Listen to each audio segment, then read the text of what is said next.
Hello everyone, welcome back to my YouTube channel. I am Pooja Singhania and आज हम discuss करेंगे further हमारा topic labour जिसमें हम डिस्कस करने वाले हैं आइडल टाइम। तो चलिए हम लोग स्टार्ट करते हैं।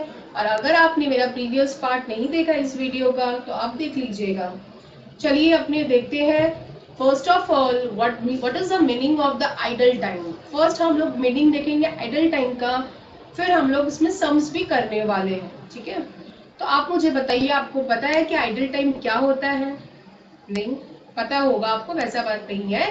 Time for which worker are paid but no production is carried out. इसका मतलब क्या होता है कि आइडल टाइम का मतलब होता है ऐसा टाइम कि मुझे पैसा तो देना पड़ता है लेकिन कोई भी मतलब फैक्ट्री में प्रोडक्शन चल रही है ना, तो हमें पैसा तो देना पड़ रहा है लेकिन आइडल टाइम है तो काम कुछ नहीं हो रहा है। ठीक है ना, काम कुछ नहीं हो रहा है, कोई प्रोडक्शन नहीं हो रहा है, लेकिन हमें फिर भी क्या करना पड़ता है, पे करना पड़ता है। जैसे कि आप एग्जांपल सोच सकते हो, बहुत इजी एग्जांपल होगा आपके लिए। जैसे कि वर्कर लोग जो होते हैं वो टी वगैरह के लिए जाते हैं, टी ब्रेक्स वगैरह के लिए, है ना। वो तो वो जाएंगे, नॉर्मल कारण है, वो टी ब्रेक्स के लिए जाएंगे, बट उसे भी हम क्या बोल सकते हैं, आइडल टाइम बोल सकते हैं। ठीक है ना। चलिए हम लोग आगे बढ़ते हैं अब। जैसे कि इसमें अब हम जो नेक्स्ट देखेंगे वो है हमारा treatment of the idle time in cost accounting. मतलब हमने ये देख लिया कि आइडल टाइम का मतलब होता है कि प्रोडक्शन नहीं हो रही है फिर भी मुझे पे करना पड़ रहा है। लेकिन अब मुझे ये तो जानना पड़ेगा ना कि मैं जो इसमें से कैलकुलेट करूंगी आइडल टाइम, वो कैसे करूंगी, उसका ट्रीटमेंट कैसे होगा। ठीक है, तो हम लोग इसमें देखेंगे कितने टाइप के आइडल टाइम होते हैं और हर एक आइडल टाइम का हम क्या देखेंगे, हम देखेंगे यहाँ पे उसका ट्रीटमेंट। ठीक है ना।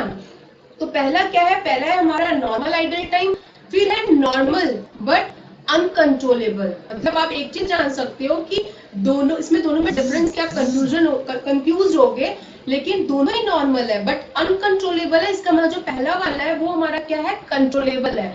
और तीसरा है हमारा एबनॉर्मल। ठीक है ना। तो आप अब जानिए, नॉर्मल से नाम में समझ में आ रहा है नॉर्मल आइडल टाइम में पाए नहीं है, नॉर्मल है, होता है। लेकिन क्या है, मे बी ये कंट्रोल किया जा सकता है, लेकिन ये नॉर्मल है बट अनकंट्रोलेबल, इसे कंट्रोल नहीं किया जा सकता। बट वो ये क्या है, तीसरा वाला, थर्ड वाला है हमारा एबनॉर्मल रीजंस।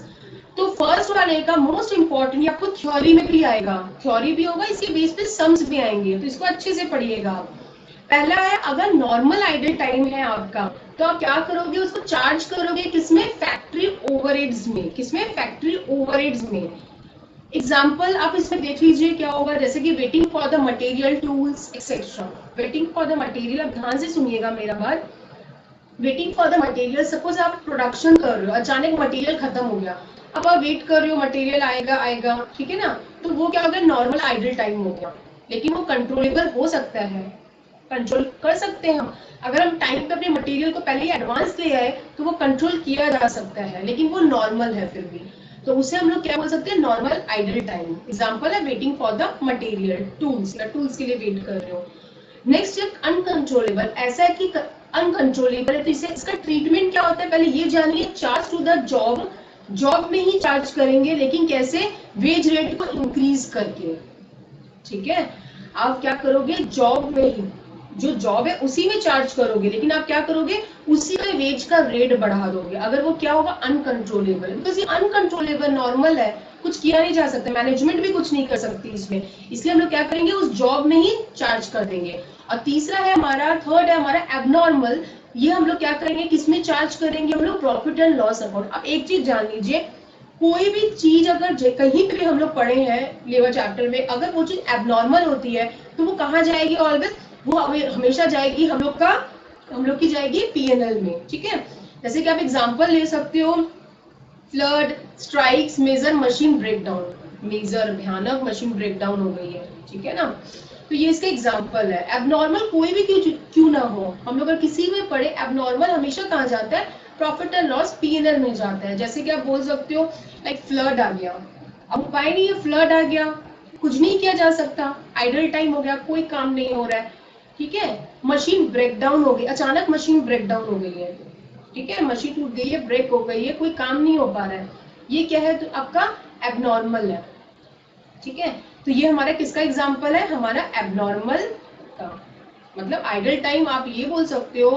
अच्छा, मैंने आप लोग को ये बताया नॉर्मल बट अनकंट्रोलेबल, इसका एग्जांपल जो मैंने अभी स्टार्टिंग में बोला ना अनकंट्रोलेबल है, जैसे कि आपका टी टाइम। आप एक मेरे को बात बताइए, वर्कर क्या चाय पीने भी नहीं जाएंगे? जाएंगे ना। अनकंट्रोलेबल है, आप उसे रोक नहीं सकते हो। टी ब्रेक्स तो आपको देना ही पड़ेगा वर्कर्स को। Time lost in tool settings. अब देखिए, कोई भी चीज की प्रोडक्शन होती है ना, तो वो एक डिपार्टमेंट से दूसरे डिपार्टमेंट में जाता है। तो क्या होता है कि जब वो, चलिए डिपार्टमेंट तो छोड़िए, आप एक मशीन डिपार्टमेंट में जा रहा है, मतलब एक मशीन से दूसरी मशीन में जा रहा है। कोई भी चीज अगर प्रोडक्शन हो रही है तो दूसरे मशीन में जाने में हम लोग क्या करना पड़ता है, टूल का सेटिंग करना पड़ता है, या सेम मशीन में टूल का सेटिंग करना पड़ता है। वो हमारा क्या नॉर्मल है, उपाय नहीं है। आप सेकंड टाइम प्रोडक्शन करोगे, आपको टूल की सेटिंग करनी पड़ती है, तो वो क्या है, हमारा नॉर्मल है, अनकंट्रोलेबल। उसे हम कंट्रोल नहीं कर सकते।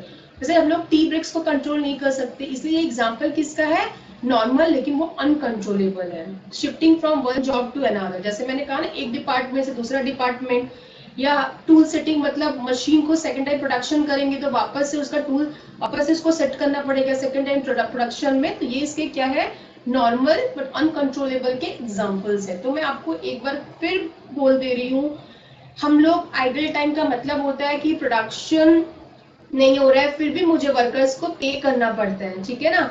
उसका ट्रीटमेंट कैसे हो सकता है, हम लोग का 3 टाइप का आइडल टाइम है, पहले आप ये देख लीजिए, और उसका ट्रीटमेंट विद एग्जांपल मैंने दिया है। पहला है हमारा नॉर्मल आइडल टाइम, वो हम क्या करेंगे, चार्ज करेंगे फैक्ट्री ओवरहेड में। एग्जांपल है, आप जैसे वेट कर रहे हो, मटेरियल नहीं आ रहा है, खत्म हो गया मटेरियल, प्रोडक्शन नहीं कर पा रहे हैं हम। नॉर्मल है बट अनकंट्रोलेबल है, कंट्रोल नहीं कर सकते। वो क्या होगा, जॉब में चार्ज होगा वेज रेट को इंक्रीज करके। जैसे कि आप टूल को सेटिंग कर रहे हो, सेकंड टाइम प्रोडक्शन करोगे, एक डिपार्टमेंट से दूसरे डिपार्टमेंट में जा रहा है, टी ब्रेक्स दे रहे हो वर्कर को, ये क्या है, नॉर्मल बट अनकंट्रोलेबल का एग्जांपल्स है। फिर है हमारा एबनॉर्मल। एबनॉर्मल कोई भी चीज कहीं हो, हम लोग कहाँ पे जाते हैं, हमारा profit and loss account, charge to P&L। इसके एग्जांपल एक फ्लड आ गया, स्ट्राइक्स हो गई, मशीन ब्रेक डाउन हो गई है, ठीक है ना। अब एक चीज ध्यान से देख लीजिए, waiting time for the material, ये क्या होता है, ये इंपॉर्टेंट है, ये होता है हमेशा नॉर्मल, इसमें हम सम्स करेंगे। ओके, तो चलिए अब हम बढ़ते हैं सम्स की ओर। थ्योरी हमने देख ली, तो आप देख लीजिए, आप क्वेश्चन मेरे साथ जरूर पढ़िएगा, तब अच्छा समझ में आएगा। The production section of a factory working on a job order system पे देयर वर्कर्स। यहाँ से देखिए, आप यहाँ से स्टार्ट करिए। वर्कर को कैसे पे किया जा रहा है, आपको ये आना चाहिए, प्रीवियस में मैंने वीडियो में पढ़ाया ये चीज रोवन हल से। तो यहाँ पे वर्कर को बोनस किस में दिया जा रहा है, कौन से बोनस स्कीम में, रो1 प्रीमियम बोनस स्कीम में। वर्कर को और भी क्या दिया जा रहा है, डीए दिया जा रहा है, डियरनेस अलाउंस दिया जा रहा है, कितना, ₹250, एंड पर वीक ऑफ 48 आवर्स। मतलब एक वीक का डाटा दिया हुआ है, एक वीक काम कराया जा रहा है 48 आवर्स का। मतलब ये जो डाटा दिया हुआ आपको, ये बोला जा रहा है कि जो स्कीम है आप यूज करोगे, कौन सा स्कीम करोगे, हमने पढ़ाया ना कि हल्से और रोवन, यहाँ पे आप यूज करोगे Rowan bonus scheme. And worker को डीए दिया जा रहा है कितना, 250 पर वीक 48 आवर्स। मतलब यहाँ से मुझे एक चीज पता चल रहा है कि बोनस का स्कीम रोवन है, एंड वर्कर्स को 48 आवर्स के लिए कितना दिया जा रहा है, डीए, डियरनेस अलाउंस ₹250, ये ध्यान रखिएगा क्वेश्चन में। Worker basic wages, normal wages worker को दिया जाता है ₹100 पर डे, एक दिन का ₹100 दिया जाता है 8 आवर्स का। मतलब इससे मुझे ये चीज पता चल रहा है कि एक दिन 8 घंटे 8 आवर्स का होता है, जिसके लिए हम कितना देते हैं, 1 डे इक्वल टू 8 आवर्स, उसके लिए हम पे करते हैं ₹100, and it's time for the week are summarised and below. मतलब अब आपको टोटल डाटा दिया हुआ है, ठीक है ना। तो आपको क्या दिया, देखिए आपको दिया हुआ है यहाँ पे कि जॉब नंबर्स दिए हुए आपको, time allowed and time taken, ठीक है। तो आपको इस क्वेश्चन में क्या दिया हुआ है ना, अलग अलग जॉब दी हुई है। जैसे जॉब नंबर, ये कुछ नहीं है, ये नंबर है, मतलब जस्ट एक डिनोट करने के लिए जॉब नंबर्स दिए हुए हैं, आपको बस ऐसे ही देखना है, ठीक है ना। जैसे जॉब नंबर 1001 1013 आइडल टाइम। अब मैंने पढ़ा है आइडल टाइम, लेकिन आपको ये भी जरूरी है ना जानने के लिए कि जो आइडल टाइम है वो किसके कारण है, तभी तो आप कर पाओगे ना उसका ट्रीटमेंट, ठीक है। तो यहाँ पे आइडल टाइम आपको ये पता चल गया क्या है आइडल टाइम, किसके कारण है, वेटिंग टाइम के लिए। और मैंने अभी आपको पढ़ाया है कि वेटिंग टाइम किसमें होता है, नॉर्मल आइडल टाइम में जाता है, और उसको ट्रीटमेंट मेन होता है, ट्रीटमेंट। ये जो है ना, ये थ्योरी में भी आएगा, प्रैक्टिकल में भी आएगा, ये सारे हमारे क्या है, ट्रीटमेंट्स है। तो अगर आपकी वेटिंग टाइम होगा normal idle time, because of waiting time हो रहा है, तो हम इसे कहाँ चार्ज करेंगे, ट्रीटमेंट क्या होगा, मैं उसको चार्ज करूंगी फैक्ट्री ओवरहेड्स में, ठीक है ना। तो जॉब नंबर है आपका 1001। तो आप लोग को क्या करना पड़ेगा, ये तीनों को अलग अलग करके हर एक बार कैलकुलेट करना पड़ेगा इसका, ठीक है, और फिर इसका ट्रीटमेंट करना पड़ेगा हमें। टाइम अलाउड दिया हुआ है हर जॉब्स का 25 आवर्स 1001 के लिए, 1013 के लिए 30 आवर्स, एंड टाइम टेकन भी आपको दिया हुआ है, और 48 आवर्स हमारा क्या हो गया, टोटल टाइम। देखिए पर वीक 48 आवर्स है ना, नीचे में उसको बाइफरकेट किया गया है सिर्फ कि कौन से जॉब में कितना क्या टोटल दिया हुआ है आपको, 48 आवर्स, ठीक है ना। तो देखिए यहाँ पे आपको पूछा क्या क्या हुआ है, नीचे क्वेश्चन नहीं लिखा हुआ, लेकिन आप देख लीजिए यहाँ पे क्वेश्चन होगा, आपको क्या पूछा जाएगा, यहाँ पे आपको पूछा जाएगा, आपको कैलकुलेट करना है, कैलकुलेट करना है, यहाँ पे आपको क्या कैलकुलेट करना है, यहाँ पे देखिए आपको यहाँ पे कैलकुलेट करना पड़ेगा जॉब्स का वेजेस एंड ट्रीटमेंट। ये है आपका क्वेश्चन, ये आपको पूछा गया है, जो हम सॉल्यूशन में डिस्कस करेंगे। ये हमारा डाटा है, और इस यहाँ पे आपको कैलकुलेट करना है हर एक जॉब में कितना वेजेस देंगे वर्कर को, एंड जो वेजेस आएगा उसका हर जॉब्स का उसका हम ट्रीटमेंट क्या करेंगे, एंड हम ट्रीटमेंट कैसे करेंगे, जो हमने अभी थ्योरी में सीखा है, ठीक है। तो चलिए पहले हम स्टार्ट करते हैं सॉल्यूशन, आप भी करिएगा मेरे साथ, ठीक है ना। देखिए अब जॉब नंबर 1 में कोई बात बताइए, हमें क्या चाहिए, हमें रेट पर आवर चाहिए, चाहिए ना रेट पर आवर, रोहन हल से आता है आपको, मैं ये उम्मीद करती हूँ। तो रेट पर आवर मैंने कैसे निकाला, पहले आप ये देख लीजिए, आपको बेसिक वेजेस मिलते हैं, बिकॉज आप जब कैलकुलेट करोगे ना बेसिक वेजेस, आपको रेट पर आवर चाहिए हमेशा। तो बेसिक वेजेस आपका ₹100 पर डे है, कितने आवर्स के लिए, 8 आवर्स के लिए। 8 आवर्स के लिए अगर ₹100 है, तो 1 आवर के लिए कितना होगा, सिंपल यूनिटरी मेथड आप लोग को वही करना है पर आवर रेट निकालने के लिए, मैंने भी वही किया है। Rate per hour is equal to 100 divide by 18 rupees 12.5 per our. मैंने 1 आवर का रेट निकाल लिया, आपको दिया हुआ था, आपको क्या दिया हुआ था क्वेश्चन में, आपको दिया हुआ था 8 आवर्स का रेट 100 रुपीज, ठीक है ना, क्लियर है आपका। चलिए अब आप देख लीजिएगा इसको कैलकुलेट करके आपको कितना आ रहा है। नेक्स्ट देखिए आपका, अब हम लोग क्या करेंगे, एक एक करके हम लोग निकालेंगे इसका जॉब का कितना वेजेस आएगा एंड इसका ट्रीटमेंट, ओके।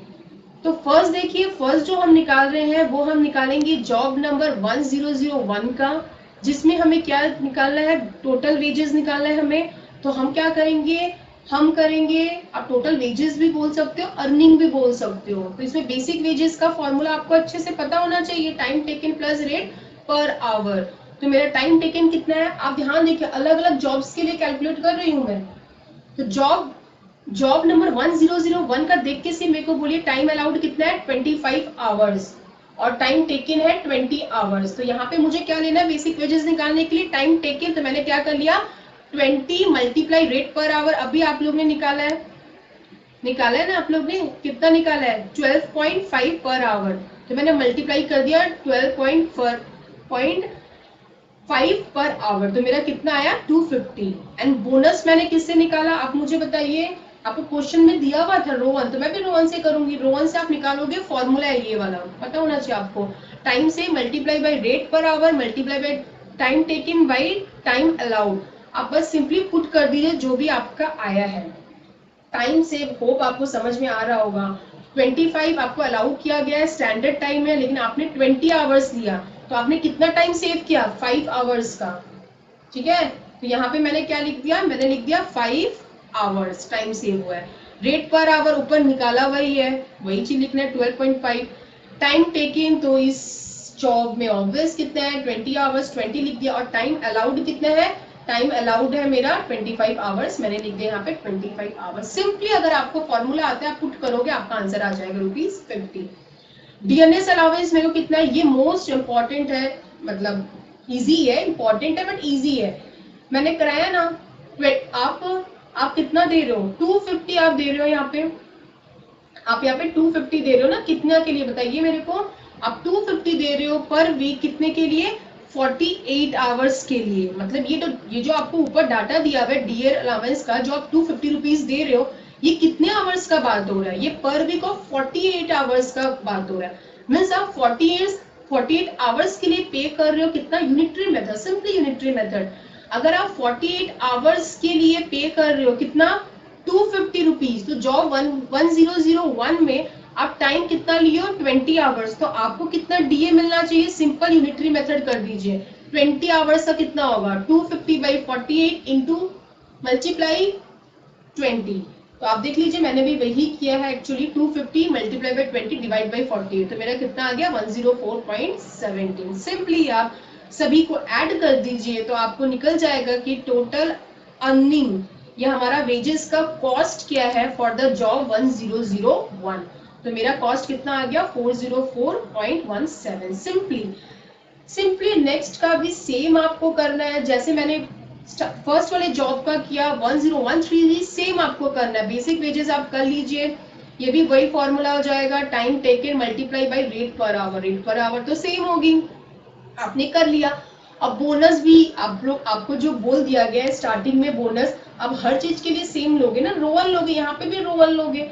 तो मैंने भी क्या किया, यहाँ पे वापस से क्या किया, इसमें अब रो वन लेंगे, तो फॉर्मूला को पुट किया और टाइम सेव, आप देख लीजिए टाइम सेव आप क्या होगा 1013 जॉब के लिए 30 आवर्स स्टैंडर्ड था, आपने लिया 20 आवर, टाइम सेव कितना हुआ 10 आवर्स। तो मैंने भी वही किया है, देख लीजिए आप भी, time save 10 hours, rate per hour same रहेगा 12.50। टाइम टेकन आप देख लीजिए कितना था इस जॉब में, 20 डिवाइड बाई टाइम अलाउड था, मतलब स्टैंडर्ड टाइम भी हम जिसे बोलते हैं 30, तो मेरा आंसर आ गया 83.33। ठीक है, एंड डीएनएस अलाउंस सेम आप कैलकुलेट करोगे जैसे यूनिटरी मेथड का मैंने प्रीवियस जॉब के लिए किया था, यहाँ पे आपको क्या करना है, यहाँ पे भी आपको वही करना है। ठीक है ना, कैसे कर लिए, अब आपको दिया हुआ था 250 rupees for the 48 hours, and इस जॉब में 1013 में टाइम मैंने कितना टेकन है, यहाँ पे भी 20 है, पहले भी 101 में भी हमारा 20 आवर्स था, तो आंसर सेम आएगा, इसीलिए आंसर सेम आया हमारा। ठीक है, 104.17, तो मेरा आंसर यहाँ पे ऐड करके आ गया। तो होप आपको समझ आया होगा। एक्चुअली इस क्वेश्चन में देखा जाए तो मेन जो इम्पोर्टेंट पॉइंट है वो है हमारा आइडल टाइम, जो हम डिस्कस करने वाले। बाकी अगर आपको रोवन हल से आता है तो ये बहुत इजी है। बोनस हम निकाल, जैसे हम बेसिक वेजेस निकालते हैं, time taken multiply by rate per our, and bonus का फॉर्मूला पुट करेंगे, आप आंसर आ जाएगा। एंड डियरनेस अलाउंस आपको दिया हुआ है 40 आवर्स का 250, तो जितना इस जॉब में काम किया यूनिटरी मेथड से निकाल लीजिए, सिंपल। तो आपका total wages for the job number 1013 निकल आएगा, तो मेरा आंसर आया 437.50। ठीक है ना, होप आपको अच्छे से ये समझ में आ रहा होगा, आप भी करेंगे साथ में तो और अच्छे समझ आएगा। नेक्स्ट देखते हैं आइडल टाइम, थर्ड है ना, मैं आपको क्वेश्चन पे ले चलती हूँ। आइडल टाइम पूछना है, तीसरा वाला आप लोग का आइडल टाइम है जॉब। हम कैलकुलेट कर क्या कर रहे हैं, भूल मत जाइएगा, सारे जॉब्स का हम क्या कर रहे हैं, वेजेस या अर्निंग वर्कर की तरफ से बोल सकते हैं, कैलकुलेट कर रहे हैं। और लास्ट में मुझे ट्रीटमेंट भी करना है तीनों जॉब्स का, कि जो वेजेस का खर्चा है ना मेरा, उसका सबका ट्रीटमेंट क्या होगा, लास्ट में मैं वो भी करूंगी। तो चलिए बढ़ते हैं पहले आइडल टाइम की ओर। आइडल टाइम हमारा क्या है, 8 hours multiply by rate per our, same रहेगा फॉर्मूला, बेसिक वेजेस का time taken into rate per our, and dearness allowance भी सेम रहेगा मेरा। अगर आप दे रहे हो 250 रुपीज फॉर 48 आवर्स, तो मेरे को एक बात बताइए, आइडल टाइम में आपको कितना दिया हुआ है, ध्यान से देखिए आपको समझ आएगा। देखिए यहाँ पे देखिए 8 आवर्स काम हो रहा है, ठीक है।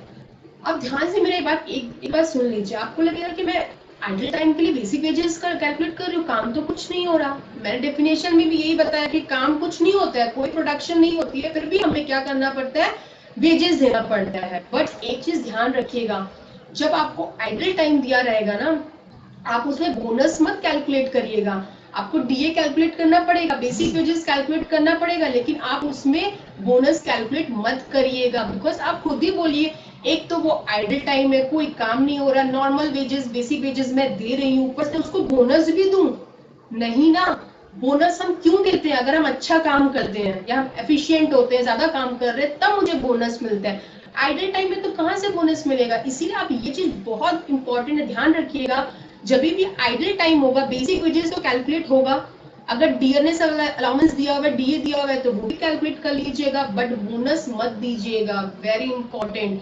तो मैंने वही किया इस क्वेश्चन में। देखिए आप, बेसिक वेजेस मैंने ले लिया और डीए भी मैंने यूनिटरी मेथड से, यहाँ पे 8 आवर्स था तो मैंने 8 आवर्स पे डीए कैलकुलेट किया है, तो मेरा आया 41.67। आप ध्यान से देखिएगा, दोनों को ऐड कर दिया 100 प्लस 41.67, तो मेरा 141.67 आ गया। देखिए मैंने, ये सेम होगा एट टाइम का कैलकुलेशन। यहाँ पे भी वेजेस, टोटल वेजेस जो पे कर रहे हैं, मतलब टोटल वेजेस यहाँ पे कितना आया वो सेम रहेगा, लेकिन यहाँ पे सिर्फ क्या नहीं होगा, यहाँ पे बोनस नहीं आएगा, आप ध्यान रखिएगा, वेरी इंपॉर्टेंट। तो चलिए अब मैं आपको दिखाती हूँ ट्रीटमेंट कैसे होगा इसका। तो आप देखिए, जो फर्स्ट हमारा है, जैसे कि आपका जो ये दो आंसर आया था, लाइक फर्स्ट जॉब का 404.17 एंड सेकंड जॉब का हमारा आया था 437.50, उसे आप क्या करोगे, उसे आप रिस्पेक्टिव जॉब में चार्ज कर दोगे। समझ में आया आप लोग को? क्यों चार्ज कर दोगे रिस्पेक्टिव जॉब्स में? क्योंकि वो रिस्पेक्टिव जॉब्स का ही है, इसमें कोई भी हमारा आइडल टाइम नहीं इंक्लूडेड है, ठीक है। एंड जो हमारा 141.67 आया है, ये ड्यू टू हमारा वेटिंग टाइम आया है, ठीक है। तो मैंने पहले ही पढ़ाया है, जो फर्स्ट वाला मैंने पढ़ाया था कि वेटिंग टाइम, एक सेकंड वाला पढ़ाया था जो अनकंट्रोलेबल है। फर्स्ट वाला मैंने सिर्फ बताया था कि नॉर्मल आइडल टाइम है, आप उसे एक तरीके से कंट्रोलेबल बोल सकते हो, but waiting time because of normal, तो वेटिंग टाइम हमारा क्या है, नॉर्मल रीजंस के कारण है। आप बस इतना लिखोगे तो भी चलेगा आपका कि 141.6 जो है वो हमारा किस लिए है, वो हमारा due to the waiting time है, जो कि हमारा नॉर्मल रीजंस है।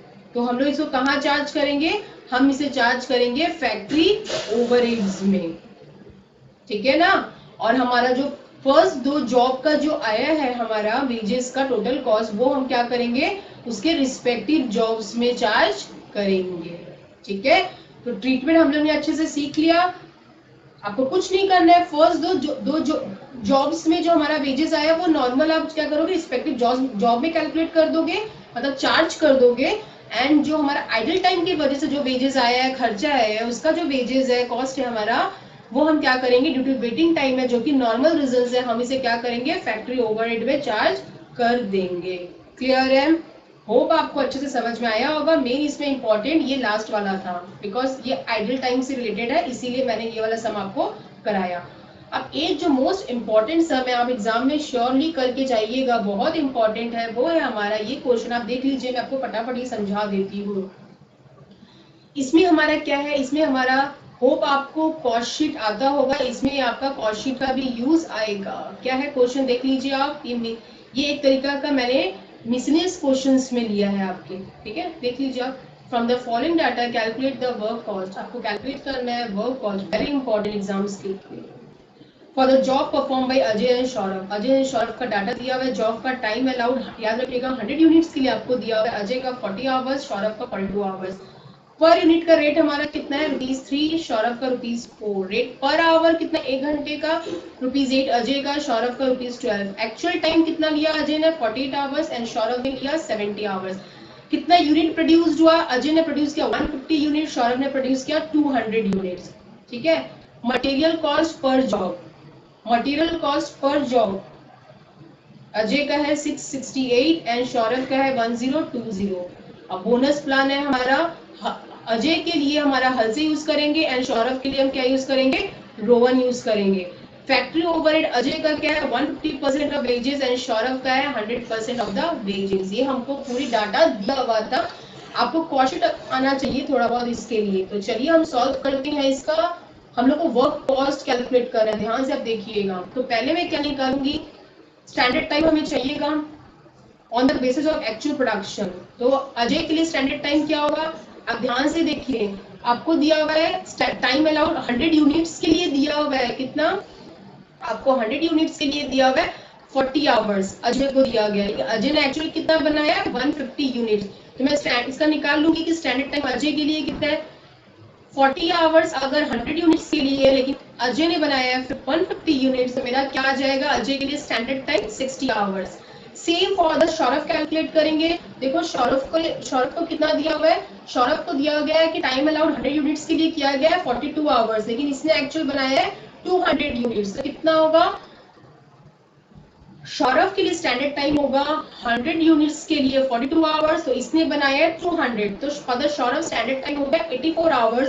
तो अब आराम से आप वर्क कॉस्ट कैलकुलेट कर लोगे, कॉस्ट शीट का यूज आएगा थोड़ा सा इसमें। टाइम अलाउड अजय के लिए निकाला मैंने अभी 60 आवर्स एंड सौरभ के लिए निकाला 84 आवर्स। और टाइम एक्चुअली कितना लिया, आप क्वेश्चन में लिखे जा रही हूँ आपको, अजय ने लिया 48 आवर्स, सौरभ ने लिया कितना 70 आवर्स। तो मैंने भी वही लिखा, अजय का लिखा 48 आवर्स, सौरभ का लिखा 70 आवर्स। तो टाइम सेव कितना हो गया दोनों को माइनस करके, मेरा a माइनस बी, मतलब अजय का time allowed minus time taken 12 हो गया अजय का, सौरभ का 14। रेट पर आवर कैसे है 8 और 12, रेट पर आवर होप आपको पता होगा कैसे है, क्वेश्चन में आपको दिया हुआ है, देखिए रेट पर आवर 8 और 12 वही लिया है मैंने। तो यहाँ पे मैंने 8 और 12 लिख दिया। तो अब सिंपल है, बस मैं कैलकुलेट कर लूंगी। बेसिक वेजेस आपको पता है, time taken into rate per our, तो यही मैंने किया है यहाँ पे। आप करोगे ना b मल्टीप्लाई डी, मैंने आपको बस लिख दिया ताकि आपको इजी रहे। b में टाइम टेकन है और d में रेट पर आवर, दोनों को मल्टीप्लाई करेंगे। अजय का आ गया 384, सौरभ का आ गया 840। अब बोनस है, सिंपल है, बोनस जो है अजय का हल्से है, तो हल्से का फॉर्मूला यूज होगा 50% ऑफ सी, सी का मतलब टाइम से मल्टीप्लाई डी, डी मतलब रेट पर आवर। तो 50 मल्टीप्लाई 12 मल्टीप्लाई बाई 8, तो मेरा कितना आ गया 48 आवर्स बोनस आ गया हल्से के हिसाब से अजय का। एंड रोवन के हिसाब से सौरभ का निकाला है, फॉर्मूला क्या है सी, सी का मतलब है टाइम से multiply by rate per hour, जिसको बोलते हैं D, multiply by B, B time taken by A time allowed. आप बस डाटा पुट करो, 14 plus 12 sorry 14 multiply by 12 multiply by 70 divide by 84, तो आप भी करोगे आपको कितना आ जाएगा 140 आ जाएगा। साथ में आप करिएगा मेरे, ओके। सिंपल आप ऐड करोगे सभी को, तो आपका ऐड करके टोटल वेजेस आ जाएगा 432 980, दोनों का आ गया अजय एंड सौरभ का। डायरेक्ट मटेरियल आपको क्वेश्चन में दिया हुआ है, ध्यान से आप देखिएगा, बिकॉज आपको वर्क कॉस्ट निकालना है ना, कॉस्ट शीट बनाना है, तो आपको डायरेक्ट मटेरियल क्वेश्चन में दिया होगा। देखिए मटेरियल जॉब अजय का 668 और उसका सौरभ का 1020, तो मैंने निकाल लिया यहाँ पे, देखिए यहाँ पे लिख दिया मटेरियल, देखिए 668 1020, ठीक है। तो आपका ये वाला हो गया, आप देख लीजिए। फिर आपका क्या आ गया यहाँ पे प्राइम कॉस्ट आ गया, एक सेकेंड, आपका यहाँ पे क्या आ गया, आपका यहाँ पे आ गया प्राइम कॉस्ट। देन आप फैक्ट्री ओवरहेड, वो भी आपको निकालने के लिए दिया गया है, देखिए फैक्ट्री ओवरहेड अजय का 150% ऑफ वेजेस, सौरभ का 100% ऑफ वेजेस, तो मैंने वैसे ही निकाला। फैक्ट्री ओवरहेड अजय का निकाला 150% ऑफ 432, बिकॉज उसने कहा है टोटल वेजेस, और वेजेस अभी आप लोग निकाले हो ना 432, तो इस पे 150%, तो मेरा आया 648। एंड बी में आप देख लीजिएगा, ए बी नहीं, यहाँ पे ए बी मैंने शॉर्टकट में लिखा, आप यहाँ पे ये अजय के लिए है और ये सौरभ के लिए। तो अजय के लिए 150% 432, तो 648, सौरभ के लिए 100% ऑफ 980, मतलब अजय का वेजेस कितना है 980, तो इस पे 100%, क्वेश्चन में बोला हुआ है कि वेजेस पे 100%, तो मेरा आ गया 980। आप सभी को प्लस कर दोगे तो आपका क्या निकल जाएगा वर्क कॉस्ट। थोड़ी बहुत आपको कॉस्ट शीट की नॉलेज होनी चाहिए इसमें। तो प्राइम कॉस्ट और फैक्ट्री ओवरहेड को ही मिला के क्या बनता है वर्क कॉस्ट। अब मुझे पहले वेजेस निकाला, रोहन हल से बोनस को यूज करके निकाला, ऐड करके प्राइम कॉस्ट आ गया, फैक्ट्री ओवरहेड्स क्वेश्चन में जैसे दिया था वैसे मैंने निकाल लिया, वेजेस पे 150% 100% करके, और मेरा फिर क्या आ गया वर्क कॉस्ट आ गया, ठीक है ना। होप आपको ये समझ में आया होगा, ये क्वेश्चन बहुत इंपॉर्टेंट एग्जाम के लिए, आप कर लीजिएगा। Okay everyone, thank you everyone.